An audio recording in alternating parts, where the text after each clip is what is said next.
نعوذ باللہ جن کو یہ اپنے سے کمتر، اپنے سے گھٹیا سمجھ رہے تھے، کہا کہ اے نبی صلی اللہ علیہ وسلم آپ ان سے کہیے. ایک تو ہم اپنی زبان میں کہیں نا کہ ایک تو جوتا مارنا، وہ تو خود ہی ایک بے عزتی ہے، اور جوتا بھی کس کے ہاتھ سے مروانا؟ جس کو انسان اپنے سے کمتر سمجھتا ہو. Adding insult to injury. قل اے نبی آپ ذرا ان کا پرسپیکٹو درست کیجئے، ان کی ذرا غلط فہمی آپ دور کیجئے.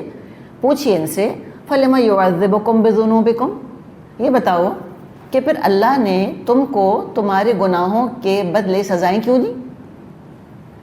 یعذبو کا لفظ دیکھیں، یہ نہیں کہا کہ عذبکم ماضی میں سزائیں دی تھیں تم کو. یعذبو کیا ہے؟ ماضی کے مضارع، مضارع ہے نا، یا آ رہا ہے. یعذبکم کیا ہوگا؟ کیوں سزا دیتا ہے اللہ، کیوں سزا دے رہا ہے تم کو تمہارے گناہوں کے بدلے. ماضی میں بھی ملی اور ماضی قریب میں بھی ہم نے دیکھا، یعنی یہ تو ذکر کب ہے؟ 1450 سال پہلے کا. اس وقت تک تو کئی طرح کے عذاب ان پر نازل ہو چکے تھے. کیا کچھ بلائیں نازل ہوئی تھیں، کیا کچھ قوموں نے حملے کرے تھے، ان کو قتل کیا تھا، غلام بنایا تھا، ان کی عبادت گاہ کو تباہ کر دیا، برباد کر دیا. پھر رومیوں کے ہاتھوں پٹے، اس سے پہلے یہ بیبیلونینز کے ہاتھوں پٹ چکے تھے. تو کہا کہ بڑے چہیتے ہو تم، یہ کیسے چہیتے ہو؟ چہیتوں کے ساتھ یہ معاملہ ہوتا ہے؟ نہیں، بلکہ کیا ہو تم؟ بل انتم بشر ممن خلق. کہتے ہیں نا کہ نو یور پلیس. ہم انگلش میں کہتے ہیں کہ کیا ہو رہا ہے ان کے ساتھ؟ بس بین کٹ ڈاؤن ٹو سائز. اپنی اوقات سے نہ بڑھنا، زیادہ اپنے آپ کو چہیتا نہ سمجھ بیٹھنا. اور افسوس اور سو افسوس مسلمانوں کو بھی گمان یہ ہو گیا اپنے بارے میں کہ کیسے بھی گناہ گار ہیں، ہم تو نبی کی امت ہیں، ہم تو امت مرحومہ ہیں، ہم تو ہر حال میں بخشے بخشائے ہیں. ہم جھوٹ بولیں، دھوکہ دیں، نمازیں نہ پڑھیں، ساری شریعت پھینک دیں اٹھا کر، ہم شرک کرنا شروع کر دیں، ہم مزار پرستی شروع کر دیں، ہم ہر طرح سے جو ہے وہ غیر مسلموں کا حال حلیہ عقیدہ اختیار کر لیں، پھر بھی ہم تو بخشے بخشائے ہیں. کتنے لوگوں کے ہاں یہ عقیدہ پایا جاتا ہے کہ بس کلمہ پڑھ لو بس ختم، بخشے بخشائے ہو. 1.25 دفعہ کلمہ پڑھ کے رکھ لو اپنے پاس، پھر تو بس تم بخشے بخشائے ہو. نعوذ باللہ. تو ہم نے بھی اپنے لیے پھر اسی طرح کا ایک خیال ہے جو کہ سوچ لیا ہے. کہا کہ نہیں، تم انسان ہو جو اللہ تعالیٰ نے بنائے ہیں. اللہ تعالیٰ سب کے ساتھ ایک جیسا معاملہ کرتا ہے، قانون مکافات جس کو کہا جاتا ہے. جیسا کرو گے ویسا بھرو گے. اچھائی کا بدلہ اچھائی اور برائی کا بدلہ برا ملے گا تم کو، کسی بھی رنگ سے ہو، کسی بھی نسل سے ہو، کسی بھی نبی کی امت ہو. کوئی اپنی ذات سے اس قابل نہیں ہے کہ بخشا جائے. سارا شرف کس چیز کا ہے؟ سارا شرف نیکی کا ہے. ان اکرمکم عند اللہ اتقاکم، سب سے زیادہ اللہ کی نظر میں باعزت تم میں سے وہ ہے جو کہ تقوی والا ہے. تو یہاں ان کا پرسپیکٹو درست کر دیا. دیکھیں اب آج ہم سنتے ہیں تو ہم تو کتاب میں پڑھ رہے ہیں.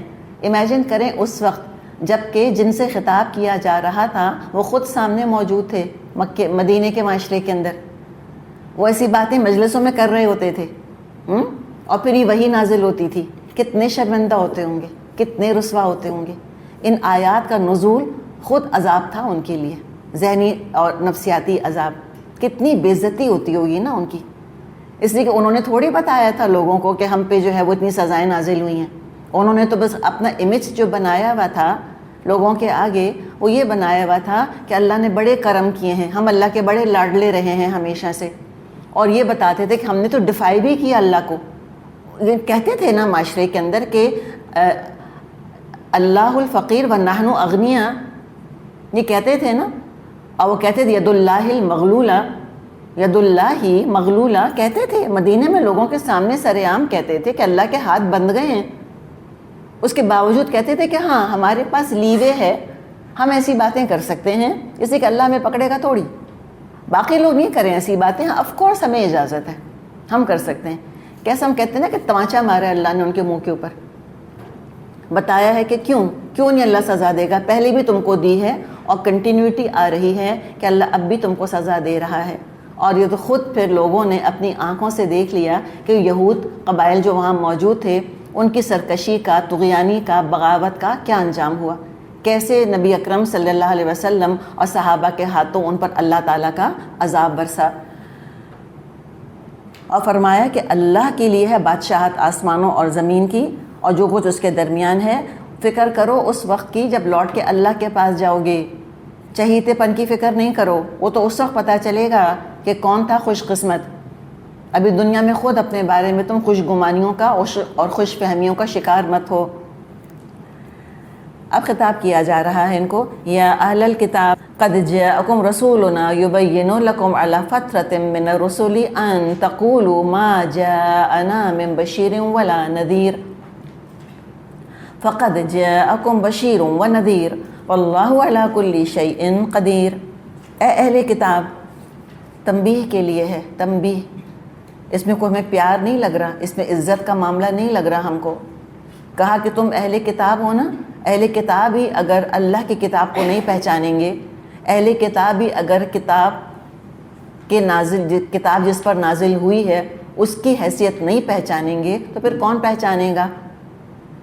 اگر تم ہی رسول اللہ اور کتاب اللہ کو نہیں پہچانو گے تو پھر تم کیا اہل کتاب ہوئے؟ یا اہل الکتاب یعنی کہ جو تمہارا مقام ہے اپنی مقام کے شایان شان عمل کر کے دکھاؤ، کتاب کو پہچانو، محمد صلی اللہ علیہ وسلم کو پہچانو. اے اہل کتاب، ہمارا یہ رسول ایسے وقت تمہارے پاس آیا ہے اور دین کی واضح تعلیم تم کو دے رہا ہے جبکہ رسولوں کی آمد کا سلسلہ ایک مدت سے بند تھا، تاکہ تم یہ نہ کہہ سکو کہ ہمارے پاس تو کوئی بشارت دینے والا اور ڈرانے والا نہیں آیا. تو دیکھو اب وہ بشارت دینے والا اور ڈرانے والا آ گیا اور اللہ ہر چیز پر قادر ہے. عیسیٰ علیہ السلام کو دنیا سے گئے تقریباً 600 برس ہو چکے تھے. ایگزیکٹ کہیں تو 570 عیسوی میں نبی اکرم صلی اللہ علیہ وسلم کی پیدائش ہوئی تھی اور بائی دا ٹائم وہی آپ پر نازل ہوئی تو پورے 600 برس ہو گئے تھے کہ اتنے عرصے سے وہی نازل نہیں ہوئی. اب اس نبی کی قدر کرو، ان کا انذار قبول کرو تاکہ جو بشارتیں یہ دے رہے ہیں اس کے تم مستحق بن سکو. یعنی کہ واقعی اگر تم چہیتے بننا چاہتے ہو، اللہ کے محبوب بننا چاہتے ہو تو تم پھر اللہ کے محبوب پر ایمان لاؤ. جو فضل اللہ نے محمد صلی اللہ علیہ وسلم پر کیا ہے اس فضل سے تم اپنا حصہ ضرور لے لینا. حسد کی وجہ سے، تکبر کی وجہ سے اپنے آپ کو اس فضل سے محروم نہیں کرنا. اور سب حسد کرنے والوں کے لیے سبق ہے اس کے اندر. جس سے حسد کیا جا رہا ہوتا ہے کوئی نہ کوئی خوبی ہوتی ہے اس کے اندر. کرنے کا کام کیا ہے کہ ہم اس کی خوبی سے فائدہ اٹھائیں. کسی کا علم ہم سے زیادہ ہے، کسی کا ہنر ہم سے زیادہ ہے، تو بجائے حسد کرنے کے اس کے علم سے ہم بھی فائدہ اٹھائیں، ہم بھی اس کے ہنر سے فائدہ اٹھائیں. حسد کی وجہ سے انسان اپنے آپ کو محروم کر رہا ہوتا ہے، جیسے ان اہل کتاب نے اپنے آپ کو محروم کیا نبی اکرم صلی اللہ علیہ وسلم سے جل کر، اور فضل میں پھر اپنا حصہ نہیں بٹا سکے. تو کہا کہ دیکھو اب تو رسول آ گئے، اب تم کوئی ایکسکیوز پیش نہیں کر سکتے قیامت کے دن کہ ہمارے پاس تو کوئی رسول آیا ہی نہیں تھا.